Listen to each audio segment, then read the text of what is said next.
ይቅርታ አንዴ ሩታልተው ልጅቷ እንዴት አይሸቱም? በጣም ቆንጆ ናት። የምታምር ቁመኗ ይሄ በቃ መልኳ ምናምን ስታውሪ ወነሽ ስታምር ልጅቷ። ኧረ በእግዚአብሔር ዳኒ ምን ሆናችሁ? ደህና ናችሁ? ዛሬ እኮ ስላላየሃት ነው ልጅቷን። አይ ዳኒ ጥጌ እንትና ሜሮንና ሩታ ደህና ናችሁ? ደህና ነን። ምን ሆነ?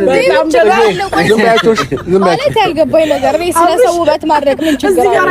እዚህ ጋር እሺ ለማንኛውም ፋሚሊዎች ኧረ ሜሪ በእግዚአብሔር ተው። እውነት ብታያት እንደዚህ አትልም። እግዚአብሔርን ለመሰለ በዛ ላይ ደግሞ የዳኒን ባህሪ እናውቀዋለን እኛ። አትከፋታ በቃ ዳኒ እንትን ነው ይሄ ለዳኒ የምትሆን ሴት ይሄ ሁሉን ቻይ የለችም። ሁሉን ቻይ ጭራሽ ሁሉን ቻይ ትዕግስተኛ በአንድ ቀን ያያችሁት ሁሉ ነገሯን ሁሉ ነገር ይሄ ሩታ። በነገራችን ላይ ሰው በአንድ ቀን ከዋልክ ማየት ትችላለህ፣ ማወቅ ትችላለህ። ሰው እንደዚህ አይቷት እሺ በቃ ልጅቷን አታስጨንቋት። ነይ ዝም በያቸው።